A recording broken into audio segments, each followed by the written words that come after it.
లూకా సువార్త 14:11 తను తాను హెచ్చించుకొను ప్రతివాడును తగ్గింపబడు,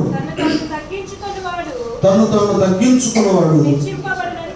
అది ప్రభువారి యొక్క బోధ కానీ క్రొత్త నిబంధనలు కానీ ముఖ్యంగా యేసయ్య వచ్చిన తర్వాత ఆ బోధలు, ఆ ప్రసంగం కానీ, ఆ ప్రవర్తన కానీ, ఆ నియమము కానీ అది లోకానికి వ్యతిరేకంగా ఉంటుంది. లోకానికి అనుకూలంగా, లోక పద్ధతి ప్రకారంగా ఉండదు. లోకంలో ఏంటి, ఎందుకు వాడికి ఎందుకు మనం తగ్గాలి, మనమే హెచ్చించబడాలి, మనమే గొప్పవాళ్ళం, మనమే గొప్ప, ఏంటి వాడికి ఎందుకు లోపడాలి, వాడికి ఎందుకు తల ఉంచాలి, వాళ్ళ మాట ఎందుకు వినాలి, వాళ్ళు చెప్పినట్టు ఎందుకు చేయాలని ఇలా రివర్స్లో ఉంటుంది. లోకం రివర్స్లో ఉంటుంది కదా. మనం ఎంతమందినో చూస్తున్నాం. ది గ్రేట్ అలెగ్జాండర్ చూస్తున్నాం కదా, గ్రీక్ చక్రవర్తి, ఆయన చూస్తున్నాం. ఆయన ఏదో మొత్తం ప్రపంచాన్ని జయించాలనుకుంటే ఎంత వయసులోనే చిన్న జ్వరంతో చచ్చాడు. హిట్లర్ని చూద్దాం, జర్మనీ నియంత, ఎవడు మాటినేవాడు కాదు, తన ఆలోచన ప్రకారం చేసేవాడు. దాదాపు ఎన్నో లక్షల మంది యూదులను చంపించాడు. ఏమైనా ఆయన బ్రతుకు. ఇలా చాలామంది ఉన్నారు. మనం చూసిన వాటిలో బిల్ లాడెన్ అనేటటువంటి ఇంకా ఇలాగూ చాలామంది మనకు కనబడుతున్నారు. వారి జీవితంలో వారు ఏం చేయగలరు, తమ హెచ్చించుకొని తన గర్వ అహంకారంతో తమ ప్రాణాలను, తమ రాజరికాన్ని, ఘనతను, ఆధిక్యతను కోల్పోయారు. ఎవరైనా సరే యేసు ప్రభు వారి యొక్క మాటలను విని వాటి ప్రకారం అనుసరిస్తే వారు అన్ని విధాలుగా దీవించబడతారు. ఒక వ్యక్తి హెచ్చించబడాలి, ఒక ఘనత, ఆధిక్యత రావాలంటే దానికి ఆయన చెప్తున్నాడు. మామూలుగా లోకం ఏంటంటే, అబ్బాయి కొద్ది నుంచి ఒక్కొక్కటి పైకి వెళ్తా ఉండాలి అని చెప్పింది లోకం. ఇక్కడేమి ఈయన మనసుకు పెట్టాడు, దృష్టి అంతరంగానికి పెట్టాడు, ఆలోచనకు పెట్టాడు, వ్యక్తిత్వానికి పెట్టాడు. ఏ అభివృద్ధి అయినా, ఏదైనా హెచ్చించబడాలంటే, ఘనత, ఆధిక్యత రావాలంటే ప్రతి వ్యక్తి తను తాను తగ్గించుకోవాలి. మరి ముఖ్యంగా భక్తి జీవితంలో ఒక శ్రేష్టమైనటువంటి ఆధిక్యతను మీరు పొందుకోవాలంటే ఇక్కడ అహంకారం, గర్వం పనికిరాదురా బాబు, ఇక్కడ తగ్గించుకోవాలి. ఇది కొత్త నిబంధన విధానంలో ప్యూరిటీ, స్వచ్ఛమైనటువంటి తగ్గింపు విధానాన్ని ప్రభువారు బోధించారు కొత్త నిబంధనలో. పాత నిబంధనలో చూసినట్లయితే ఆయన పోలికలు, ఆయన లక్షణాలు, ఆయన మాటకు లోబడే విధానాలు కొందరిలోనే కనబడుతుంది కదా. అందరిలో కాదు, కొందరిలోనే కనబడుతుంది. వాస్తవంగా మన ఇశ్రాయేలు మొదట ఒకే రాజ్యం, ఒకే రాజ్యంగా ఉంది. తర్వాత ఏమైంది, రెండుగా చీలిపోయింది. ఇశ్రాయేలు రాజ్యం, చెప్పాలి టీచర్ గారు, యూదా రాజ్యం, రెండు అయిపోయింది.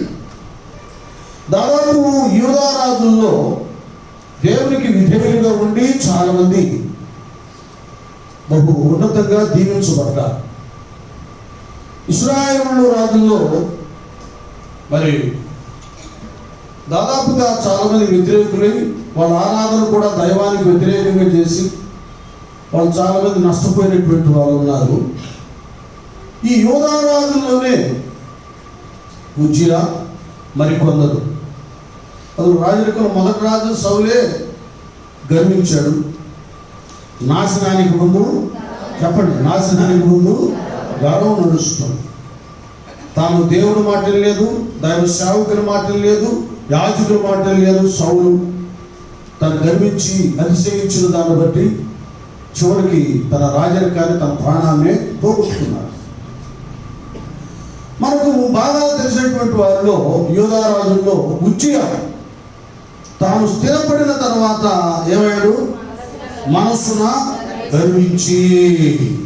అది దేవునికి అనుకూలంగా ఉన్నప్పుడు చాలా దీవించబడ్డాడు ఉజ్జియా, మామూలుగా కాదు. ఇక గర్వించి ఏమైపోయింది పరిస్థితి అంటే, ఆయన ఒక రాజు అయ్యింది, ప్రజలను పాలన చేయాలి. ఎవరికి ఏమేమి కావాలో, ఏ రీతిగా ఏ గ్రామాన్ని, ఏ పట్టణాన్ని, ఏ ప్రాంతాన్ని కదా అలాగే చక్కపరచాలో అక్కడ కొంతమందిని ఏర్పాటు చేసి దాన్ని చూసుకోవాలి. ఆయన అహంకారం, గర్వం ఎంతవరకు వెళ్ళిందంటే, దేవుని ఆలయంలోగా కూడా అర్పణలు, తదితర ధూపార్పణ, అర్పణ ఇవన్నీ కూడా తాను చేయటానికి పూనుకున్నాడు.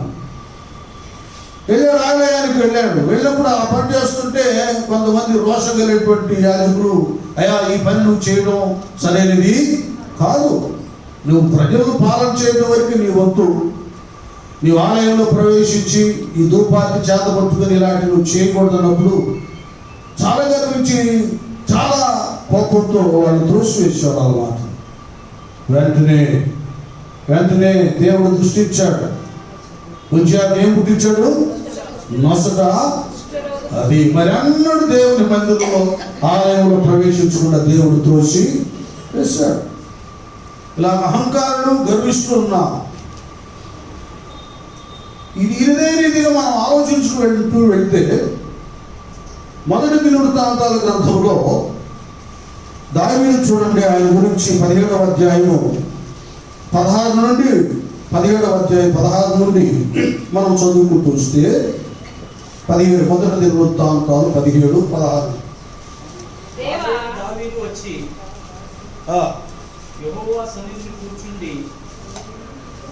మొదటి దినవృత్తాంతాలు 17వ అధ్యాయం 16 నుంచి చదవాలి. యెహోవా సన్నిధిని కూర్చుండి ఇలాగూ మనవి. ఎక్కడ కూర్చున్నాడండి? అందరు వినాలి. అది దేవుని సన్నిధానంలో కూర్చుండి ఇలాగూ మనవి. ఏ మనం చేశాడు అని అనిపించదు గట్టిగా, నోరు తెరువు, బాగా వాయిస్ తెరువు, ప్రసంగి కూడా అవుతావు. దేవా యెహోవా నీవు నన్ను ఇంత హెచ్చులోనికి ఏమా తెచ్చుటకు, నాకు కనపడుతున్నాయి వర్డ్స్, నేను ఎంతటి. చూడండి ఇక్కడ ఏమన్నాడు? దేవా ఎంతటి హెచ్చులోనికి తెచ్చుటకు. అది అంటే ఈ హెచ్చింపు ఇదంతా కూడా ఎవరి మూలంగా అనుగ్రహించబడింది? దేవుని మూలంగా అంటూ మరొక గంభీరమైన మాట అండి, చాలా గొప్ప మాట. నేను ఎంతటి అది కావాలి, నేను ఎంతటి వాడను, నా ఇల్లు ఏమాత్రముది. దేవా ఇది నీ దృష్టికి స్వల్ప విషయమే. దేవా యెహోవా నీవు రాబో బహుకాలము వరకు నీ సేవకుని సంతతిని గూర్చి సెలవిచ్చి దయపాలించి నాతో మాట్లాడి నా సంతతి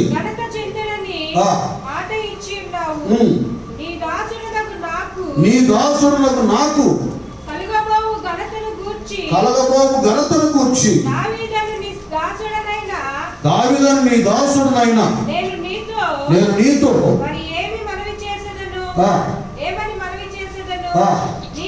నీవు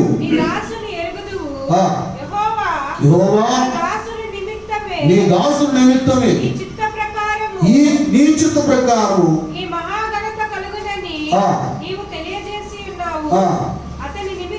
అతని నిమిత్తమే నీవు దేవునికి స్తోత్రం చెప్తాం. హల్లెలూయా.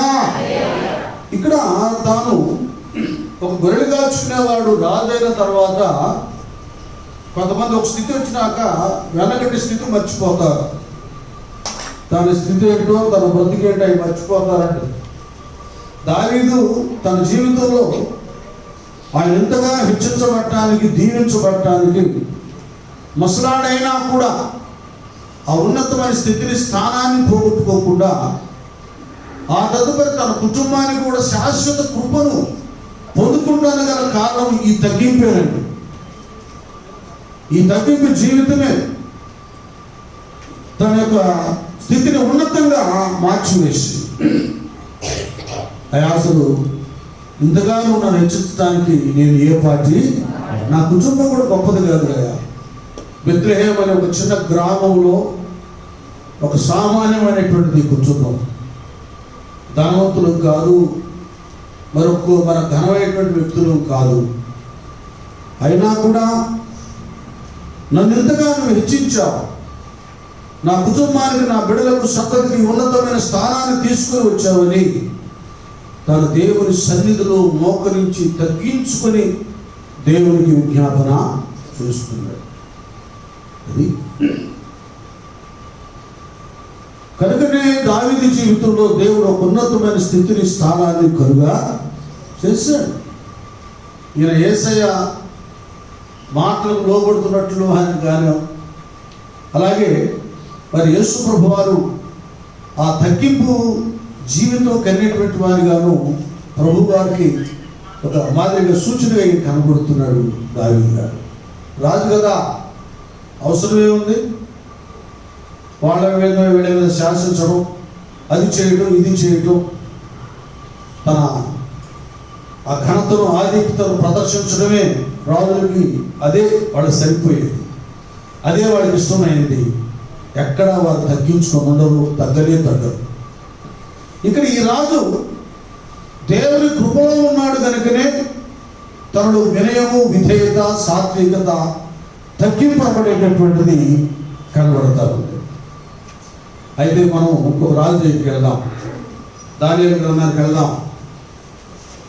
అక్కడికి వెళ్తే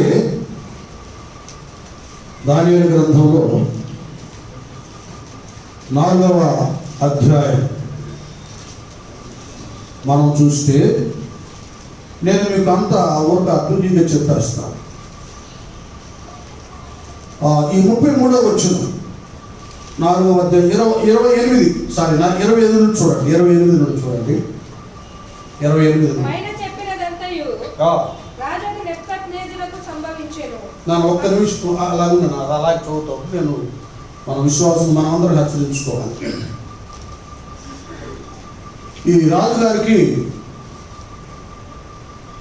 బాబిలోను సామ్రాజ్యం పాలన చేస్తున్నటువంటి ఏ పేరు మీరే గట్టిగా, నెబుకద్నెజర్. ఆయనకు కళ వచ్చింది. ఆ కళలో ఒక గొప్ప వృక్షం ఒకటి కనబడింది. అది నేను ఊరకట్లా క్లుప్తంగా చెప్తున్నాను. తర్వాత ఆ ఉన్నతమైన వృక్షం కింద చాలా పక్షులు అవి ఉంటూ నీడ చాలా ఆశ్రయం, ఆదరణ కలుగుతూ ఉంది. అదేమైపోయింది, చివరికి ఆ కొమ్మలు అవన్నీ కొడిపోయి చివరికి ఒక బ్రాన్ మాత్రమే మిగిలిపోయి, ఆ మొత్తం ఒకటి మిగిలింది అన్నమాట. ఆ కళ వచ్చింది, ఏంటా ఇదేని ఆశ్చర్యపోయి ఆ ప్రాంతంలో, రాజ్యంలో ఉన్నటువంటి, మీరు తర్వాత చదువుకోండి, ఇంకా క్లియరెన్స్ మీకు తెలుస్తుంది. టైం లేదు కాబట్టి నేను స్పీడ్గా మాట్లాడతాను. వాళ్ళందరూ పిలిచారు, జ్యోతిష్కులను, మాంత్రికులను, వాళ్ళ మీద శాస్త్రులను అందరూ పిలిచారు. అయితే ఎవరి వల్ల కాలేదు. దానియేలే దాని యొక్క అర్థాన్ని చెప్పాడు. రాజా, ఆ మహావృక్షం ఎవరో కాదు నాన్న, అది ఎవరు? నువ్వే. ఇప్పుడు దాకా బాగానే ఉన్నావు. నీకు ఎప్పుడైతే నువ్వు హెచ్చించుకొని గర్వం, అహంకారం నీకు వస్తుందో అప్పుడు నీకు గతి పడుతుంది. జరగబోయే తన స్థితిలో జరగబోయేటటువంటి సంభవాన్ని దేవుడు ముందుగానే నెబుకద్నెజరు రాజుకి బయలుపరిచాడు. గమనించాలన్నారు. వాస్తవంగా అసలు మాట చెప్పాలంటే ఎంత ధన్యత కలిగినటువంటి వాడు. కొందరు అవివేలిక అనేవాళ్ళు, కొందరు రాజులకు దేవుడు స్వరం వినిపించాడు, ప్రత్యక్షత ఇచ్చాడు. అసలు ఆ స్థితిలో కొద్దిగా ఆలోచించండి. వాళ్ళు పాపం చేయకుండా, ఏ తప్పు చేయకుండా బాగుపడటానికే దేవుడు వాళ్ళకి మేలుకొలుపు కలుగు చేశాడు. అలాగనే నెబుకద్నెజరు రాజు గారు కూడా దేవుడు బయలుపరిచాడు విషయాన్ని. తను గర్విస్తే ఏ స్థితి వస్తుందో. ఈ పాట కొద్ది వేరు. జిగటమనే మానవులు అంటారు. పరమ కుమారి. ఆ పాట ఇంటికి వచ్చినది, అది భలే బాగుంటుంది. రేపు చూపించండిలో. సరే, ఎందుకంటే అది కొన్ని సందర్భాల్లో మన ఇక్కడ అప్పుడు ప్రవక్తలు అమ్మ సుగుణమ్మ గారు ఉండేవారు కదా, యజమాని జయరావు గారు ఉన్నారు, ఆయన రాశారు. వారి బంధువులు వారు ఎవరు ఆయన రాశారని అనేటువంటిది ఆ రోజు తెలుసు. ఈ సందర్భం కాబట్టి ఇప్పుడన్నా ఆ పాట మనం పాడుతున్నాం. ఆ పాట తీసి అట్లా వచ్చండి, నాకు ఇవ్వండి. ఇక దేవుడు ముందుగానే నెబుకద్నెజరుకి విషయాలు బయలుపరిచాడు. దాని గురించి ప్రవక్త జ్ఞాని దానియేలు వివరంగా తెలియచేశాడు. ఏం చేయాలైనా జాగ్రత్త పడాలి. ఆ గర్వం అహంకారం ఆవరించకుండా తన స్థితిని వినయం విధేయతగా ఉన్నట్లుగా తాను మలుచుకోవాలండి. తాను మలుచుకోవాలి. అలాగా ఆయన చేయలేదు. మీరందరూ వినండి. కొన్ని సంగతులు దేవుడు మనకు దర్శనం ద్వారా, స్వప్నం ద్వారా, ప్రవచనం ద్వారా కూడా దేవుడు తెలియజేస్తాడు. నా విషయంలో ఒక భయంకరమైన శ్రమ రాబోతుందని ప్రవచనం వచ్చింది ప్రవక్తుల ద్వారా. ప్రార్థన చేశాను. అయితే అద్భుతమైన విషయం ఏంటంటే, శ్రమ వచ్చింది కానీ ఆ శ్రమను లేకపోతే ఆ కీడును దేవుడు మేలుకరంగా మార్చాడు. స్తోత్రం, హల్లెలూయా. వచ్చింది శ్రమ. దాన్ని ఆ శ్రమ వలన ప్రాణాపాయము, నష్టము, నాశనము వాటిల్లకుండా ఆ నష్టంలో నుండి లాభాన్ని, మేలును దేవుడు ఇలా టర్న్ చేసేసాడు. ఒకవేళ ఆ కీడు, ఆ నష్టం సంభవించినా మన ప్రార్థన విజ్ఞాపన వలన దేవుడు దాన్ని సరి చేస్తాడు. స్తోత్రం, హల్లెలూయా. కనుక ఇది గుర్తెరగాలి. మనం అందరం సేవకులతో సహా దేవుడు ఒక విషయాన్ని దేవుడు బయలుపరిచినప్పుడు దాని కొరకు ప్రార్థన చేయటం అనేటటువంటిది చాలా చాలా చాలా చాలా అవసరం. సరే, చెప్పాడు దానియేలు గారు. కరెక్ట్గా 12 నెలల సంవత్సరాలు అనమాట. ఒక సంవత్సరానికి అయ్యగారు ఏం చేశాడు చూడండి, చదువునా. రాజు చూసారా, 12 నెలలు అయిపోయిన తర్వాత హాయిగా ఆ భవనం మీద వ్యవహరిస్తూ బబులోనును, ఈ మహావిశాల పట్టణము, నా బలాధికారమును, నా ప్రభావ ఘనతను కనపరచుటకై నా రాజధాని నగరముగా మీరు కట్టించినది కాదా అని తనలో తాను ఏదంటే, నేను కట్టించినది కాదా. వాక్యం ఏముంది? యెహోవా ఇల్లు కట్టించని ఎడల కట్టువారి ప్రయాసం వ్యర్థమే. వాస్తవంగా ముందుగా దీని గురించి ఉన్నాయి. దేవుడు ఈయన ఎడల కనికరం చూపి ఏ రాజ్యం కావాలంటే ఆ రాజ్యాన్ని తన చేతికి అప్పగించాడు. తన శత్రువులను సంహరింప చేశాడు, జయాలను కలుగు చేశాడు. వాస్తవంగా యుద్ధము యెహోవాది, జయోపజయాలు ఎవరంట? దేవుని ఆధీనం. ఆయన కృప వల్లే ఒక మనుషుడు జయాన్ని పొందుకుంటాడు, ఘనతను పొందుకుంటాడు, ధనవంతుడు అవుతాడు, గొప్పవాడు అవుతాడు, పండితుడు అవుతాడు, జ్ఞాని అవుతాడు. ఎవరి ఒక ఉన్నత స్థితి, స్థానం దేవుని కృప మూలముగానే మానవునికి అనుగ్రహించబడుతుంది.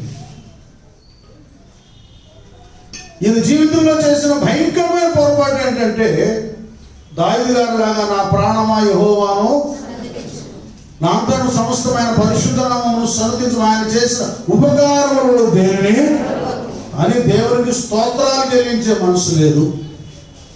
మొదటిది, దావీదు భక్తుల వలె కదా, నువ్వు నన్ను ఇంతగా హెచ్చుచుటకు నేను ఏ పాటి వాడనని తను తాను తగ్గించుకునే పరిస్థితి ఇక్కడ కనపడలేదు. తన మనసులోనే ఉంది.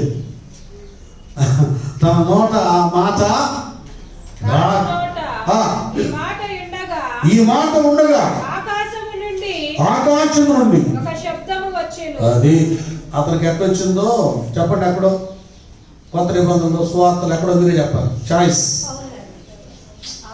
కాదు, లోకాసు వార్తకి వెళ్దాం. 2 ఇస్తా ఛాయిస్ బట్టి నీకు 12-16.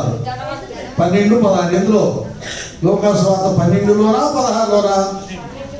గట్టిగా 12. లోకాసు వార్త 12. వెర్రివాడా, అది ఎలా వినపడిందో ఆ స్వరము ఇక్కడ ముందే ఈ నెబుకద్నెజరుకి వినబడింది. ఏమంటున్నాడు? ఏమంటున్నానా?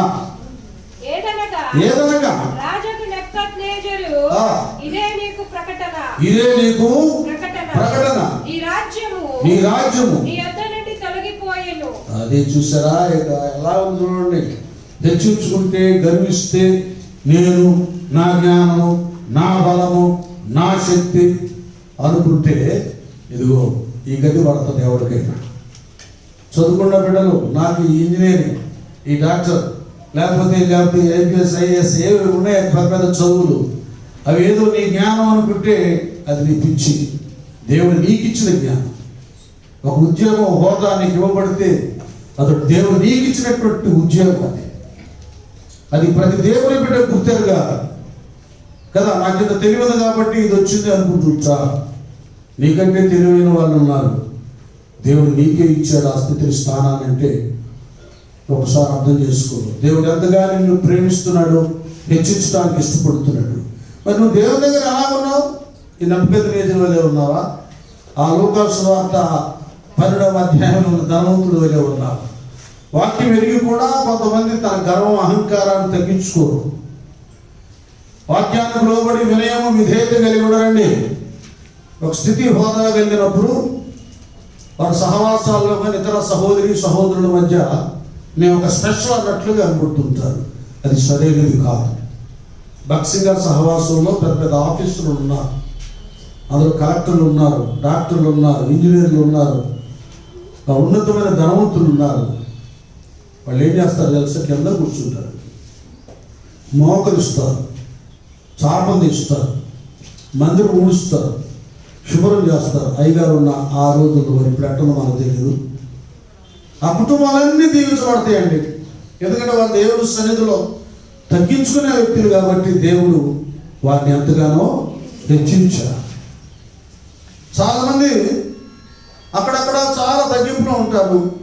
దేవుడి సన్నిధికి వచ్చిన తర్వాత హెచ్చించుకుంటారు, గొప్పడు అనిపించుకుంటానికి ఏవో బిళ్ళప్పులు ఇస్తారు. అవి ఎక్కడ పనికిరావు. నువ్వు ఎక్కడన్నా చేసుకో. దేవుడి దగ్గరికి వచ్చేసరికి ఆయన కలెక్టర్ అయినా, ఆఫీసర్ అయినా తగ్గించుకున్న వాళ్ళకే దేవుడు సమీపంగా ఉంటాడు. అంతేకానన్నా ఆయన అహంకారం, గర్వంతో ఉన్నటువంటి వాళ్ళకి ఆయన సమీపస్తుడు కాడో. ఆయన గర్విష్ఠుల అహంకారాలను ఎదిరించి దీనులకు తన కృపను అనుగ్రహించుకోవాలి. అది దీనులకు అండాయనే భక్తిహీనులకు చూను, దీనులకు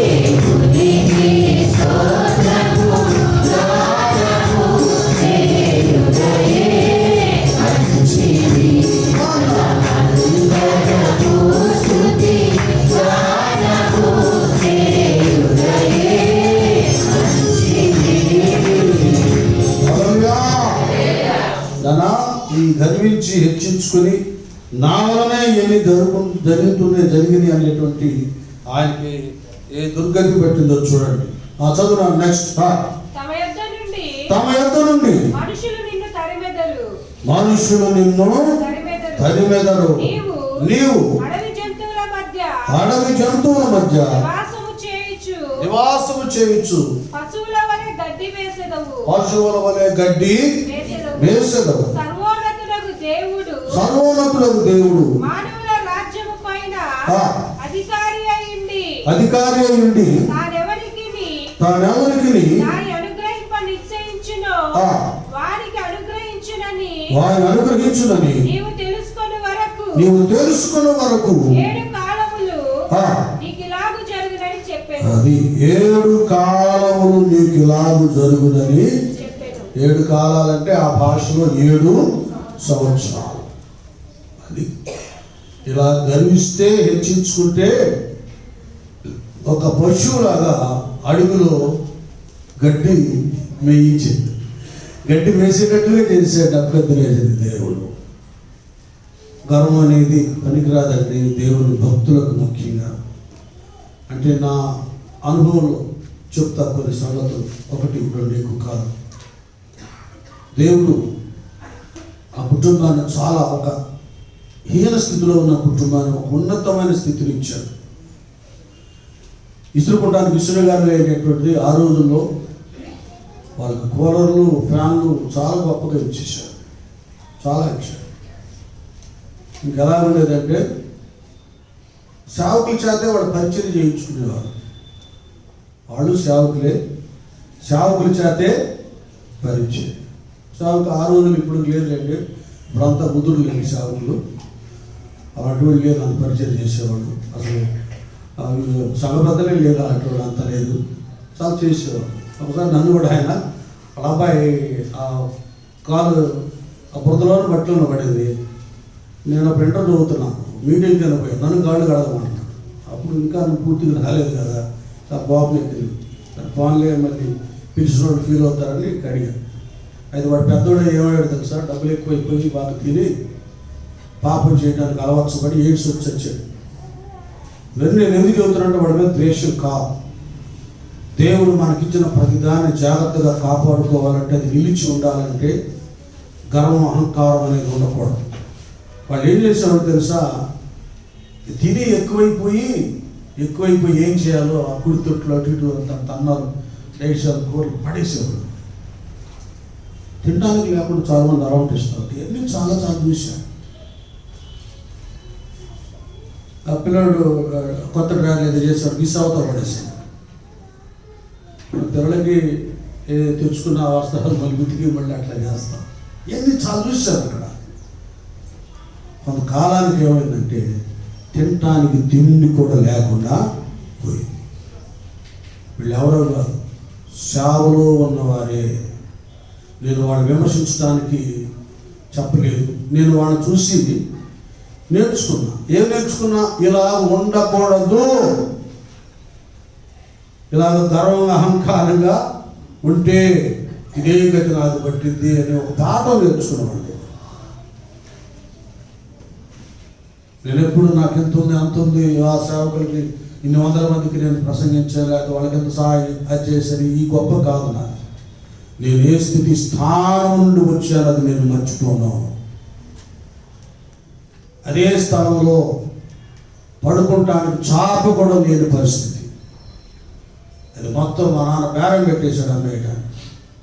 మమ్మల్ని దేవుడు నడిపించిన అమ్మంది కమలం గారు, లేదు నాన్న దేవుడిది, దేవుడి చేతిలో నుంచి ఎవరు కూడా తీసుకున్నా లేరు. ఆ మాట నేను జ్ఞాపకం చేస్తాను. నా కోసం ప్రార్థన చేసిన వాళ్ళు నేను మర్చిపోను, నాకు సహాయం చేసిన వాళ్ళు మర్చిపోను, ఈ స్థితి స్థానాన్ని ఇచ్చిన నా దేవుడిని మర్చిపోను, నా పాత స్థితి నేను మరచిపోను. చాపవలేదండి, అది పరిస్థితి. ఆయన కృపలో దేవుడు ఈ స్థానాన్ని నాకు ఇచ్చాడు, అది ఆయన కృప. నేను ప్రతిదీ ఒక పొరపాటు, ఒక తప్పు, ఒక గర్విష్ఠుని చూసినప్పుడు నేను విమర్శించడమే కానీ, ఎగతాళి చేయడమే కానీ, పడిపోటు చేసి లేదు. కానీ వాళ్ళని చూసి నేను నేర్చుకుంటాను, ఎలా ఉండకూడదో తెలుసుకుంటాను.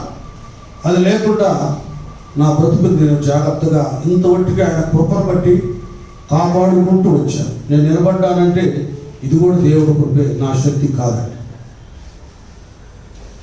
కనుక మనం గొప్ప విశ్వాసమై ఉండొచ్చు, పెద్ద హోదాలో, పెద్ద ఉద్యోగాల్లో ధనవంతులై ఉండొచ్చు. కానీ యేసే మనకి ఏది నేర్పించాడో ఆ తగ్గింపు, ఆ వినయము, ఆ విధేయత, ఆ సాత్వికత మనలో లేకపోతే మనకున్నాయన్నీ కూడా నైస్గా తొలగిపోతాయి.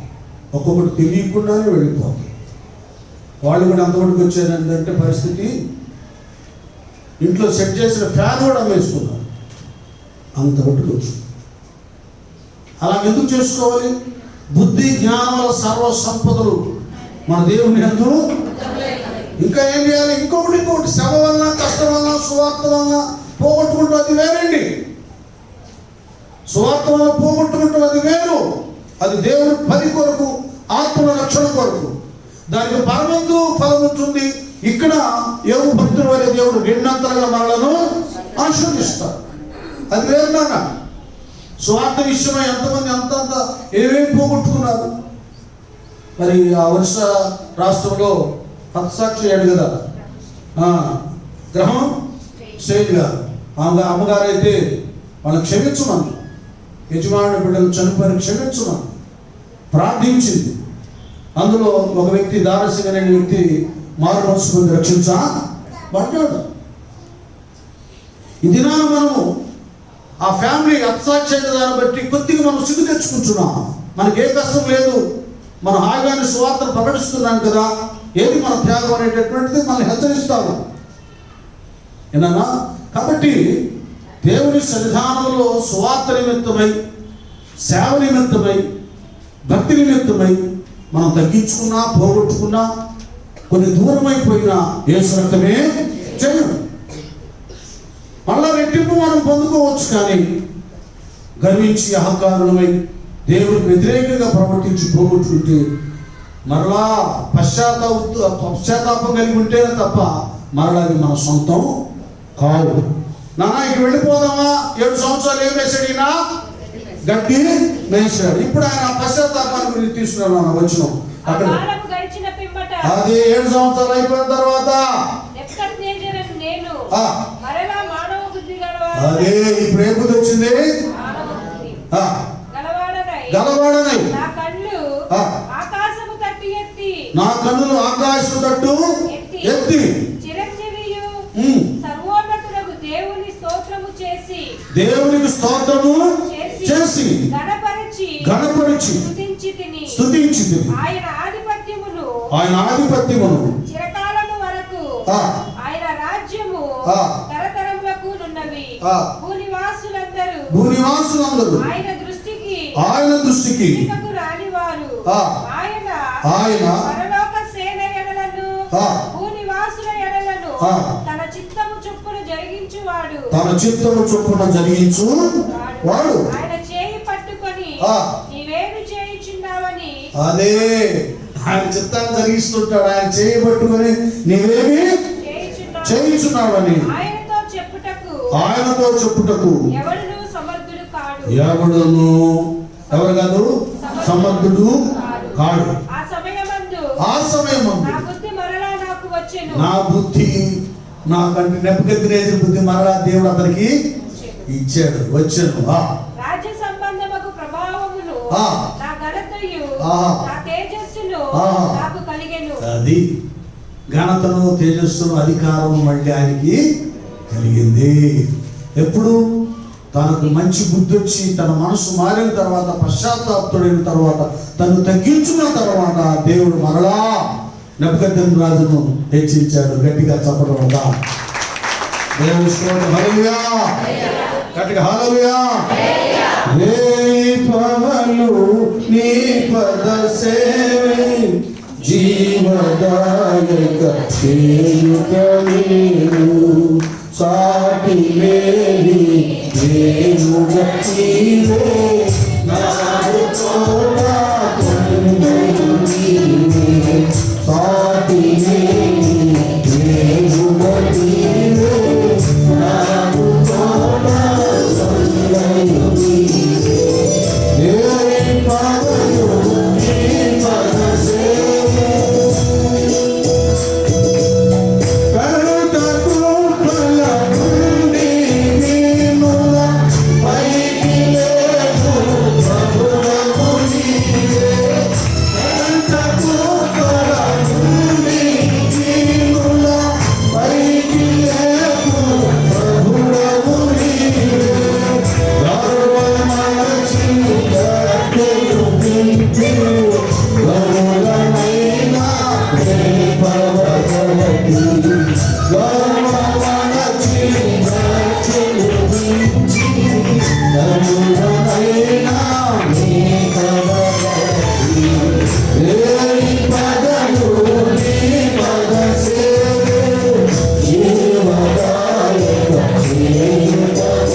హెచ్చింపు అనేది ఎవరికైనా రాజులకు కానీ అధికారులకు కానీ భక్తులకు కానీ తమ సమస్తాన్ని దిగజార్చటానికి కానీ మేలు కూడా కాదు.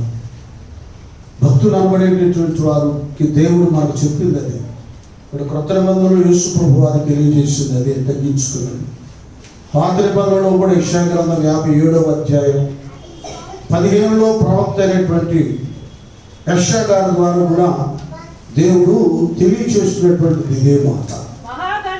చూడండి, దేవుడు అలాంటి వాడు, మహా గణుడును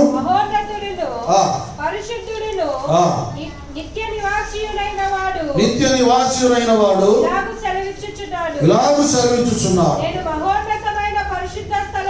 చూడండి, దేవుడు మహోన్నతమైన పరిశుద్ధ స్థలములో నివసించువాడు అయినను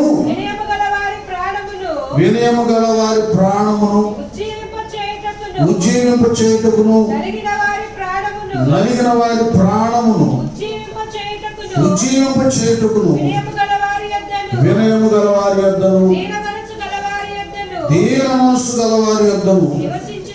దేవునికి స్తోత్రం, హల్లెలూయా. ఎవరి దగ్గర ఆయన నివసిస్తాడు? వినయము గల వారి మధ్యను, దీన మనస్సు గల వారి మధ్య. అక్కడ మహోన్నతులైన దేవుడు నివసిస్తాడు. గర్విష్ఠులు, ధనవంతులు, పండితులు, ఏమండి గొప్పవారు రాజుల దగ్గర కాదు. రాజులైన వారు మనసు, ఈ వినయము, ఈ దీన మనసు వాళ్ళలో ఉంటే, ఈ తగ్గింపుట్టు వాళ్ళతో ఉంటాడు. దావీదుతో ఉన్నట్లుగా, దావీదు నా హృదయాను సారుడు. ఎందుకంటే దైవ చిత్తానుసారమైన మనస్సు కలిగినటువంటి వాడు ఆయన. నేను కానీ నేను కానీ ఈ తగ్గింపు లేనప్పుడు దేవుడి కృప మనకు సమీపంగా ఉన్నది. అది మనం గమనించాలి. జ్ఞాని సొలొమోను ఒక చక్కటి మాట అంటాడు. సామెతల గ్రంథం 29వ అధ్యాయము 23వ వచనం. 29 ఎవరి గర్వము, చూడండి ఇక్కడ విషయాలు. ఎవరి గర్వము వాడిని ఏం చేస్తుంది? మీరు చెప్పండి, గర్విష్ఠులు, అహంకారులు, ఆ అంటే ఇవంటే చీటి మాటికి కోపడేవారు కదా, కొద్దిగా అహంకారంతో చూసేవారు, దురుసుగా మాట్లాడే వారితో మీరు ఎవరైనా ఫ్రెండ్షిప్ చేస్తారా? వాళ్ళు వస్తుంటే ఇటు వస్తే అటు తప్పుకొని వెళ్ళిపోతారు.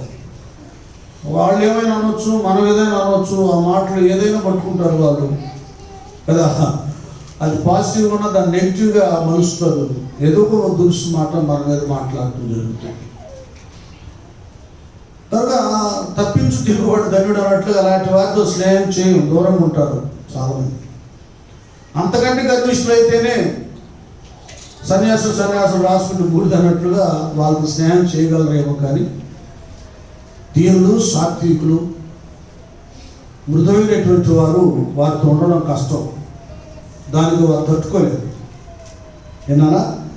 కానీ ప్రత్యేకంగా ఉంటారు. గర్విష్ఠులు చాలా వాటిని పోగొట్టుకుంటారు. చాలా వాటి విషయంలో వారు శూన్యంగా ఉంటారు. ఏమంటున్నారా? ఎవరి గర్వము అన్ని విషయాలను తగ్గిస్తుంది. స్నేహం తగ్గిస్తుంది. ఏమండి? ఆధిక్యతను, ఘనతను, స్థానాన్ని తగ్గిస్తుంది ఈ హెచ్చింపు అనేటటువంటిది.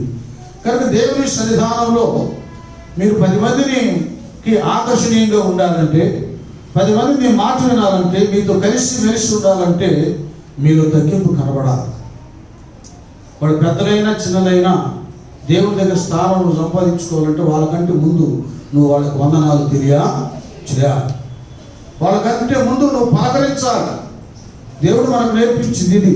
నాకు హోదా కదా, వాడే నాకు చెప్పాలనుకుంటే నువ్వు అంతే, నువ్వు హెచ్చులోనే ఉన్నావు కాబట్టి నువ్వు తగ్గింపులోనే దేవుడి దగ్గర మాత్రం స్థానం కలుగుదు. ఎవరికి ఆకర్షించబడవు, ఎవరు నీ దగ్గరకు రారు, నీ సలహాలు సంప్రదింపులు ఏమి ఉండవు, శూన్యంగానే ఉంటారు. సేవ విధానంలో కానీ సంఘంలో ఒక పెద్దరికం అనేటటువంటిది కానీ అది మనం హెచ్చించుకుంటే గర్వంగా ఉంటే వచ్చేది కాదు. నువ్వు దేవుని సన్నిధికి ఆకర్షించబడాలంటే నువ్వు తగ్గించుకోవాలి. సమాధాన పరచువారు ధన్యులు, వారు దేవుని కుమారుడు అనకూడదు. సమాధానకరంగా ఉండాలి, నమ్రతగా ఉండాలి, తగ్గించుకొని ఉండాలి. నువ్వు వయసు ఎక్కువైనా మనం తగ్గించుకోవాలి, హోదా ఎక్కువైనా తగ్గించుకోవాలి, జ్ఞానం ఎక్కువైనా తగ్గించుకోవాలి, భక్తి ఎక్కువైనా తగ్గించుకోవాలి. ఇది ఈ స్థితి స్థానం మనలో ఉంటేనే చాలామంది నువ్వు సంపాదించిన ఆటోమేటిక్గా వాళ్ళందరూ పోగొడతారు. మీకు అర్థం అవడానికి చెప్తున్నాను, చాలా పర్యాయాలు చెప్పాను. సౌలు రాజు జరుగుతుంటే వెళ్ళిపోయి అధోలోకంలో దాక్కున్నాడు దావీదు. 800 మంది వచ్చారు నాన్న, 400 మంది ఎందుకు వచ్చారు ఆ దగ్గరికి? రాజుగారి దగ్గరికి వెళ్తే వాళ్ళకి ఆర్థికంగా సహాయం చేస్తాడు, ఉద్యోగాలు ఇస్తాడు, ధాన్యం పంపిస్తాడు, ఇంకేదైనా ఉన్నతమైన స్థానం వస్తుంది. ఆల్రెడీ ఆయన రాజరికం అధికారంలో ఉన్నాడు, రాజుగా ఉన్నాడు. సౌలు దగ్గరికి వెళ్ళాలిగా. ఈయన దగ్గరికి ఎందుకు వచ్చాడంటే ఈయన తగ్గింపు, ఈయన అభిషేకం, ఈయన సమాధానకరమైనటువంటి మనస్సు కదా. ఇతడు దైవ చిత్తానుసారమైన మనసు కలిగిన వాడు, దేవునికి ఇష్టమైన హృదయం కలిగేటువంటి వాడు. ఈయన దగ్గరికి వెళ్తే మనకు శాశ్వతమైన ఆశీర్వాదం కలుగుతుంది. దేవుని కృపను పొందుకున్నవాడు రాబోయే దినాల్లో ఉన్నతమైన స్థానాన్ని అతను సంపాదించుకుంటాడు.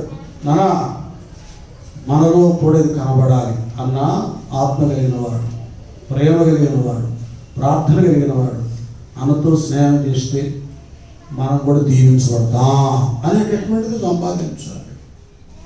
అక్క దగ్గరికి వెళ్తే ఆ మంచి భక్తురాలు, మంచి ప్రవర్తన లేనటువంటిది అక్క. కాబట్టి మనం కూడా అక్క ప్రార్థన వలన దీవించబడతాం అనేటటువంటిది రావాలి. అది సంపాదించాలి దేవుని దగ్గర. సౌలు గర్వించాడు, మనుషులే చంపడానికి ఉన్నాడు. ఉన్న అధికారంలో, పెత్తనంలో, హోదా ఉన్నది ఊడిపోయేది. ఏం లేదు, పిచ్చోళ్ళకి పారిపోయాడు దావీదు. తర్వాత దేశానికి రాజు అయ్యాడు. ఇప్పుడు చంపడకూడదండి. నీవు సాత్వికుడును దీన మనసు గలవాడును గనుక మీ మీద నా కాలి ఎత్తుకొని నా యొక్క నేర్చుకుని. అది ప్రభు చెప్పిన మాట. అలా ఉంచుతాం. ఇప్పుడు నెక్స్ట్ చదవమ్మా. నెక్స్ట్ అదే ఇప్పుడు చదివిన 20. అది గర్విష్ఠుడు ఏమవుతాడు? తగ్గింపబడతాడు. తన హెచ్చింపును బట్టి ఏమైపోతాడు? ఇక్కడ తర్వాత ఏమంటున్నాడు? వినయ మనస్కుడు. ఘనత. అది వినయం అనేది ఉంటే ఆటోమేటిక్గా అనేకులు ఆకర్షించబడతారు. కనుక దావీదు ఎలాగ ఆకర్షించబడ్డాడో ప్రజల వలన అలాగ ఆకర్షించబడి అంతే వెళ్ళిపోయినాక ఇక్కడ ఒక చిన్నది ఒకటి చెప్పేస్తాను, అది కూడా మీకు అవసరం. ఎంతగా ఆదరించబడ్డాడంటే గొలియాతును చంపిన తర్వాత దావీదుకి ఎన్ని 10,000, సౌలుకి ఇది రాదు. ఇక్కడ వాళ్ళ హృదయంలో ఉన్నది బయటికి రావడం కొన్ని మనసులోనే పెట్టుకోవాలి. బయటకు వచ్చినాయి అనుకోండి, పాపం యేసయ్య అన్నట్లుగా జనులు మిమ్మలను చెప్పండి, జనులు మిమ్మలను పొగిడినప్పుడు మీకు అది ఇక్కడ కూడా తెప్పులు ఉన్నాయి. కొన్ని మనం ఎక్కడ అనాలి అక్కడ అనాలి, ఎవరిని అనాలి అనాలి. వాస్తవంగా దావీదు ఇంత శ్రమకు, కష్టానికి, నష్టానికి, పారిపోవడానికి కారుకులు ఎవరయ్యంటే ఆ స్త్రీలు ఉన్నారే. దావీదుకి ఎంతట? 10,000 నోటితో అంటాం బాగానే ఉందండి, సరిపోయింది వాళ్ళకి. వాళ్ళందరినీ ఆడెదుగుతాడు సౌలు రాజు గారు. వెళ్ళి వాళ్ళందరూ నరికేయండి రా, చంపేయండి అంటాడు. ప్రజా పౌరులు వాడు కావాలి. ఎవరినైనా పట్టుకుంటాడు, ఎంతమంది నన్ను చంపుతాడు. అసలు ఇది అంతటి కారణం దావీదని సౌలు రాజు ఆ రోజు నుంచి వినండి మీరు, దావీదు మీద విష చూపు. ఇక్కడ ఒకటి మీరు గమనించాలి. మనకు ఒక అధికారం ఉన్నాడు, లేకపోతే మనం ముఖ్యమంత్రి గారు జగన్ గారు ఉన్నారు, పక్కన ఇంకా వేరే ఎమ్మెల్యే ఉన్నారు. ఆయనకి ఇచ్చే స్థానం అది, ఆయనకి ఇచ్చే పొగడత ఘనత ఆయనకి ఇవ్వకుండా పక్కన ఎమ్మెల్యే గారితో కార్పొరేటర్కి ఇస్తే ఎలా ఉంటుంది చెప్పండి. ఆయన ఉంటుంది అది సరైందా?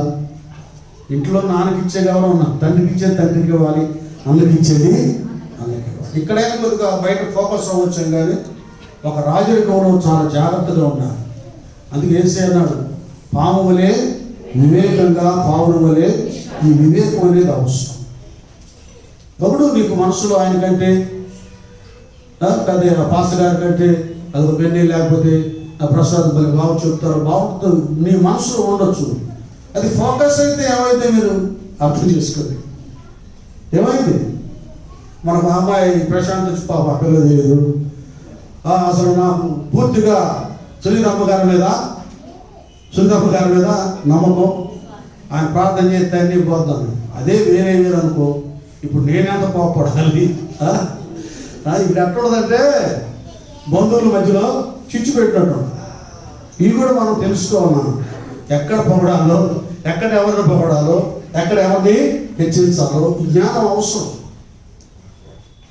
అక్కడ రాజు సౌలు, దావీదులేమో తెగ పొగుడుతున్నారు. అదేమన్నా ఉంటే ఇళ్ళలో కూర్చొని అలా తినేటప్పుడు నిజమేనమ్మా దావీదు లేకపోతే ఏమైపోయింది, సౌలు ఏమైపోయాడో చెప్పండి, ఎంతో సరిపోతుంది. మీరు ఆలోచించండి కొద్దిగా. దానివల్ల ఎంత గుంపైపోయిందో. ఆయన రాజు అవుతాడు, ఎప్పటికైనా దావీదు రాజు అవుతాడు. వీళ్ళ పొగడతనం వలన ముందుగానే చాలా హింసలు గురైన తర్వాత రాజు. జనులు వివరాలను పొగిడినప్పుడు ఎక్కడ మనకి శ్రమ. అది ఇక్కడ ఇంకోటి కూడా సరి చేసుకోవాలి పెద్దవాళ్ళు. అప్పుడు ఏం చేయాలంటే, పౌలు గారు తిమోతి విషయమై తెగ పొగుడుతాడు. నా నమ్మకమైన నా కుమారుడని కదా, చాలా చాలా రీతిగా నువ్వు బాల్యం నుండి శక్తి గల పరిశుద్ధ లేఖనాలను ఎరుగుదు చాలా పొగుడుతాడు. ఏంటి పరిస్థితి, ఏమిటంత గొప్పగా పొగుడుతున్నాడు? ఏంటంటే తన తర్వాత పరిచయం చేయడానికి ప్రయోజనకరమైన సాధనంగా నిలబడతాడు. అది ప్రోత్సహించడం. ఇది ఒకటి మొన్న చెట్టు ఎక్కించి కింద త్రోయడం కాదు, ప్రోత్సహించే విధానాలు ఉంటాయి ఈ పౌరుతులో కూడా. కొంతమంది నిరుత్సాహపరుస్తారు. కొన్ని ప్రాంతాలకు వెళ్ళినప్పుడు ఒక ప్రాంతంలో రాజాన్ని చాలా పొగిడారు. గుంటూరు రాజా గారు, అమ్మో వచ్చారా, ఇప్పుడు చూసామండి, ఎప్పటి నుంచో చూడాలనుకుంటున్నాను అన్నారు. చాలా పొగిడారు. అప్పుడు నేను చాలా సంతోషించాను. ఇది వాస్తవం, నేను చెప్పేదంతా డూపడదు, లోపల కూడా బయట ఉండదు. దేవుడు నిజంగా సంఘంలో ఒక సభ్యుడికి ఇంత ఉన్నతమైన స్థానాన్ని ఇచ్చాడు. హ్యాపీ అయిపోయాడు. అక్కడ నన్ను అసలు ఎవరు కూడా ఏం పట్టించుకోలేదు. నానా మళ్ళీ మన ఆ పిడుగురాడు వెళ్ళినప్పుడు బేబీ సాక్ష్యం చెప్పాడు. వాళ్ళమ్మని తెగబోగుడే పాస్టర్ గారు నాన్న ఎంత భక్తిగా అది పెట్టని అట్లా తయారు చేసింది. అతను కూడా ఎంత డైరెక్ట్గా నువ్వు సాక్ష్యం చెప్పావు, చాలా పొగిడేశారు, ఫోన్లు కూడా చేస్తున్నారు. అందుకని నన్ను స్పీకర్గా అయితే వాడు సాక్ష్యం చెప్పి వాడి పేపర్ అనుకున్నాను. దేవానికి స్తోత్రం. రాబోయే రోజుల్లో ఈ పరిచయ అభివృద్ధి కొరకు సాధనాలుగా బిడ్డలు నిలబెట్టుకున్నా సంతోషించాం. చప్పట్లు కొడదాం.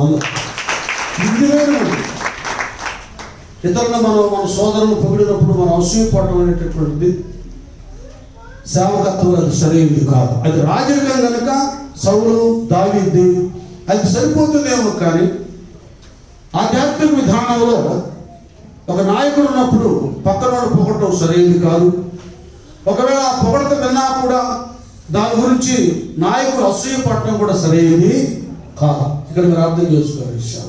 తర్వాత దేవుడు మరొక సాధనాన్ని తయారు చేస్తున్నాడు. ఎక్కడ మనము హెచ్చించుకోవాలి, అక్కడే హెచ్చించబడాలి. అక్కడే మన హెచ్చింపును, మన ఘనతను చూపించాలి. ఎక్కడ తగ్గించుకోవాలి, అక్కడే మనము తగ్గించుకోవాలి. ఇది ఎరగాలి దేవుని పిల్లలు. దీని సమయస్ఫూర్తి అంటారు. దీని విషయమే ప్రభువారు తన శిశు బృందానికి, అలాగే ఏలియా, ఎలీషా, దావీదు రాజు వారు తన పరివారానికి నేర్పించారు. ఈ అవసరం. భక్తి జీవితంలో మనకు సరైన స్థానాన్ని, స్థితిని మనం సంపాదించుకోవాలంటే ఇది అవసరం. ఇక ఈ రీతిగా దావీదు జీవితంలో ఏవేవో జరిగిన, ఎన్నో సంభవించిన, తాను జీవితకాలం అంతా కూడా గర్విష్ఠుగా ఉండలేదు, దీనుడుగా ఉన్నాడు. ప్రతి దీవెన దేవుని మూలంగా అనుగ్రహించబడిందని అతడు దేవుని సన్నిధిలో కృతజ్ఞతా భావం కలిగి ఉన్నాడు కనుకనే అన్ని విధాలుగా ఘనపరచబడ్డాడు. సామెతల గ్రంథం 15వ అధ్యాయం 3వ వచనం. టైం అయిపోయింది మందు. వచ్చే ఆదివారం ఇంకా చాలా ప్రాముఖ్యమైన విషయాలు ఉన్నాయి. అది ఇప్పుడు కొత్త నిబంధన అప్పుడు టచ్ చేద్దాం. అందుకే ఆ రిఫరెన్స్ ఆర్డర్ చేసుకుని కొత్త నిబంధన నెక్స్ట్ టచ్ చేద్దాం. 15:3. ప్రతి స్థలము మీద నుండును చెడ్డవారిని మంచివారిని అవి చూచుచుండును. సాత్వికమైన నాలుక జీవవృక్షము దానిలో పుట్టిలతో ఉండిన ఎడల ఆత్మకు భంగము కలుగును. చూడండి ఇక్కడ ఏమంటాడు సామెతలు 15:3 కానీ ఇక్కడ తెలియజేస్తున్నాడు. మరలా మనం పక్కన 16:5కి వెళ్దాం. అంత రివర్స్ కూడా చూడండి. 16:5. గర్వ హృదయులందరూ అది గర్వ హృదయులందరూ ఏంటంట? యెహోవాకు హేయులు. ఇలాంటిది అనేటటువంటిది మన యొక్క అంతరంగంలోనికి ఏమాత్రం మనం తీసుకొని రాకూడదు. పరిశుద్ధ గ్రంథంలో పాత నిబంధన కాలంలో ఈ తగ్గింపుల గురించి వినయాల గురించి అత్యధికంగా ప్రస్తావించబడలేదు. కానీ కొద్ది స్థలాల్లో కొద్ది రిఫరెన్స్లో దాని గురించి తండ్రి అయిన దేవుడు అప్పుడున్న భక్తి జనానికి ఆయన తెలియచేయటం జరిగింది. ఇంతవట్టికి ఒక ఎత్తు అయితే పాత నిబంధనలో తగ్గించుకుంటాం, వినయము విధేయత ఉండడం ఒక ఎత్తు అయితే, ఇక్కడ కొద్ది మాట మనం గమనించాలి. అది ఎంతవట్టుకంటే దావీదు గారి విషయం చూడండి. తన దేవుని సన్నిధానంలో 2 రాజు సౌలు దేవుని చేత అభిషేకించబడేటువంటి వాడు గనుక రాజు దగ్గర, అభిషిక్తుడు గనుక రాజు దగ్గర. 3 ప్రజలు ఇశ్రాయేలు దేవుని ప్రజలు కనుక ఆ ప్రజల మధ్యలో తాను తగ్గించుకున్నాడు. తాను తప్పించుకోవటానికి 34వ కీర్తనగా అబీమెలెకు దగ్గర వెర్రివాడిగా ప్రవర్తించాడు. అది తగ్గింపు కాదు, తప్పించుకుంటానికి. ఎట్లా ప్రవర్తించాడు? వెర్రివాడిగా ప్రవర్తించాడు. దావీదు హిస్టరీలో ఆయన చరిత్రను మనం ధ్యానం చేసినప్పుడు కొన్ని మంచి లక్షణాలు మనం నేర్చుకుంటాం. తప్పించుకుంటూ నేర్చుకుంటాం, దీవించబట్టం నేర్చుకుంటాం, ప్రార్థన నేర్చుకుంటాం, వాక్య ధ్యానం నేర్చుకుంటాం, దైవ జ్ఞానం పొందుకుంటాం. ఆయన మామూలుడు కాదు. ఎందుకు అనేక మంది భక్తుల నోట, పాస్టర్ల నోట దావీదుల గురించి పరిశుద్ధాత్మ దేవుడు మాట్లాడిస్తున్నాడంటే ఆయన చరిత్ర, ఆయన అనుభవాలు విశ్వాస జీవితానికి ఆదరణను, ఉజ్జీవాన్ని, మేలుకొలుపును కలుగా చేస్తాయి. అందుకని ఒక్క మాట నేను చదివేసేసి ఇంకా మనం ప్రార్థన చేసుకుందాం. టైం అయిపోయింది. చూడు, కీర్తనలో ఒక మాట అందరికీ జ్ఞాపకం చేస్తాడు దావీదు భక్తుడు. ఇది చాలా బాగుంటుంది మాట. కీర్తన గ్రంథం 30 చూడండి, 34. ఓకే, అది ఇక్కడ ఏమంటాడంటే 11 పిల్లలారా మీరు వచ్చి నా మాట వినుడి.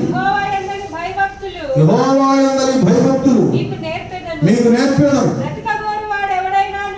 బ్రతకగోరువాడు ఎవడైనా ఉన్నాడా? మేలు నందుచు అనేక దినములు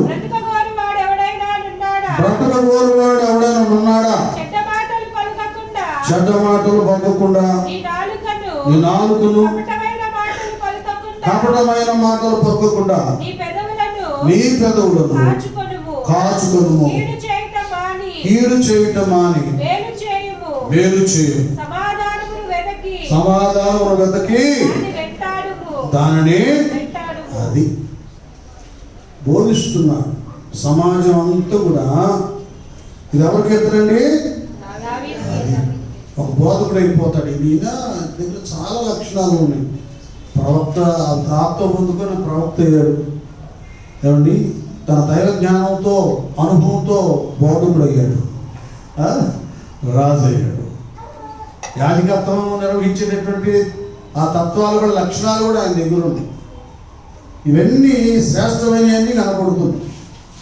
ఒక విశ్వాసి సంఘ పెద్ద అవుతాడు, సువార్థికుడు అవుతాడు, పరిచారకుడు అవుతాడు, సువార్థికుడు అవుతాడు. ఏంటంటే అది దేవుడు తను తగ్గించుకున్న దాన్ని బట్టి అతనికి అనుగ్రహించే కృప. అది ఆటోమేటిక్గా కొంతకాలానికి సువార్త చెప్తాడు, రొట్టె విరుస్తాడు, బాప్తిసాలు ఇస్తాడు. ఇది దేవుని దగ్గర కదా, ఆయన బలిష్టమైన చేతి క్రింద కదా దీన మనసు కలిగి ఉంటారే, కనిపెట్టుకుని ప్రార్థన చేస్తాం. వాళ్ళు హెచ్చించుంటానికి ఆరాటపడకుండా దేవుని యొక్క బలిష్టమైన చేతి క్రింద దీన మనసు కలిగి ఉంటారే, ఆ సమయంలో ఆ సమయాన్ని వాడు కేటాయిస్తాడు. అప్పుడు డోర్ను ఓపెన్ చేస్తాడు, ఆయన ఆ కృపను ఓపెన్ చేస్తాడు. ఒకరు మంచి సాధనాలుగా వాడబడతారు. ఇది కొత్త నిబంధన కనుక ఇవన్నీ కూడా మనం గ్రహించి, ఇంకా సబ్జెక్ట్ ఉంది మరి ఇంకో 2 వారాలు చెప్పుకోవచ్చు, కానీ ఒక వారంతో నేను నెక్స్ట్ రొట్టె కార్యక్రమం వచ్చే ఆదివారం అందరూ చాలామంది వస్తారు. ఆ రోజు మనం చెప్పుకుందాం. తగ్గింపు అనేది భక్తి జీవితానికి చాలా అవసరం. పాత నిబంధనలో కూడా తగ్గింపు కలిగి ఉండబట్టి దావీదు రాజు వారు దీవించబడ్డారు. గర్వించిన దాన్ని బట్టి సౌలు, ఉజ్జియా రాజు వారు తమ యొక్క జీవితంలో రాజరికాన్ని, ప్రాణాన్ని పోగొట్టుకున్నారు. నేను గర్వించానని తెలుసుకొని పశ్చాత్తాపడిన దాన్ని బట్టి నెబుకద్నెజరు మరలా దేవుని కృపను పొందుకొని తను రాజై తన పాలన తను చేశాడు. ఎలాగ మనం ఉన్నామో దేవుని పాదాల దగ్గర మోకరించండి, తమ ఉంచండి. మనం ఒక్కసారి పరిశీలన చూసుకుందాం. ఏ విషయంలో మనం గర్విస్తున్నాం, హెచ్చించుకుంటున్నాం. ఇది నాకుందనా, ఇది నేను పొందుకున్నానని గర్వించి దేవుని మర్చివారుగా ఉన్నాం. ఏ విషయంలో మన సహోదరుల మధ్యలో అహంకారంగా ఉన్నాం. ఒకసారి మనమే పరిశీలన చేసుకున్నాం. అలాగే నువ్వు ఒక సౌలు రాజు వల్ల, ఉజ్జియా వల్ల ఉంటే ఆ కుటుంబం పోగొట్టుకుంటాం. నెబుకద్నెజరు వల్ల, అయ్యా నన్ను సరిచేయ్యా, ఈ విషయంలో నేను బలహీనుడని అనుకుంటే దేవుడు మరలా నీ శక్తిని, నీ కృపను నీకు అనుగ్రహించిందని పెట్టుకుంటాడు. హృదయాంతరండి అందరూ ప్రార్థన కోరుకున్నాడు.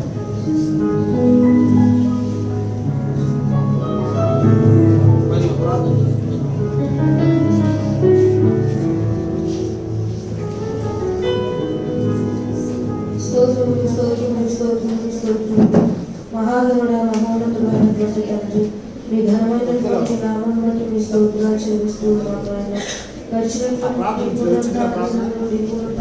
వరకు ఈ కృపలో మమ్మల్ని భద్రపరిచి ప్రభువా, ఈ దినంలో సజీవమైన స్తుతించడానికి ఆయన మీరు వహించినటువంటి ధన్యవాదాలు చెల్లిస్తున్నాను. ఆయన పాట ద్వారా మీ నామమునకు మహిమ కలిగేది ప్రభువా. ఆరాధనలో ఆయన అయోగ్యమైనటువంటి మాకు మీరు ఆరాధించడానికి కృపణించారని బట్టి మీ స్తోత్రాలు చెల్లిస్తున్నాను. ఆయన వాక్య భాగంలో దాసుని నిలవబెట్టుకుని ప్రభువా, మీరు మాతో మాట్లాడినటువంటి ప్రతి మాటను బట్టి మీకు వందనాలు చెల్లిస్తూ ఉన్నాం. ఆయన దేవ, మేము నాయన దావీదు వలె నాయన తగ్గించుకొని ప్రభువా ఈ సన్నిధానంలో బ్రతకడానికి కృపను అనుగ్రహించమని వేడుకుంటా ఉన్నామయ్యా. మా ముందున్నటువంటి భక్తులు ఏ విధంగానైనా మీ యొక్క తండ్రి చేతి కింద దీన మనసుకులై ఉన్నారు ప్రభువా, ఆ విధంగా మేము నాయన తగ్గించుకొని దీనత్వం కలిగి బ్రతకడానికి కృపను అనుగ్రహించమని వేడుకుంటా ఉన్నామయ్యా. దేవాయ సమయం వద్దు నాయన వాక్యం అందించినటువంటి మీ దాసుని నాయన మీరు బలపరచండి, మీ ఏడంతలాత్మతో అభిషేకించండి, దీర్ఘాయుతో నింపండి ప్రభువా. ఏ స్థలంలో నాయన ఏ వాక్కు అవసరమైనదో మీ దాసుని ప్రభువా మీ ఆత్మతో అభిషేకించి మాట్లాడి సంఘములన్నింటినీ మీరు బలపరచమని వేడుకుంటున్నాయన. ఇప్పటి వరకు నా తండ్రి అన్నిటినీ కూడా క్రమముగా మీరు జరిగించారు. అందుబట్టి మీ స్తోత్రాలు చెల్లిస్తూ యేసయ్య శక్తి కలిగినటువంటి నామంలో ప్రార్థించి వేడుకుంటున్నాము తండ్రి.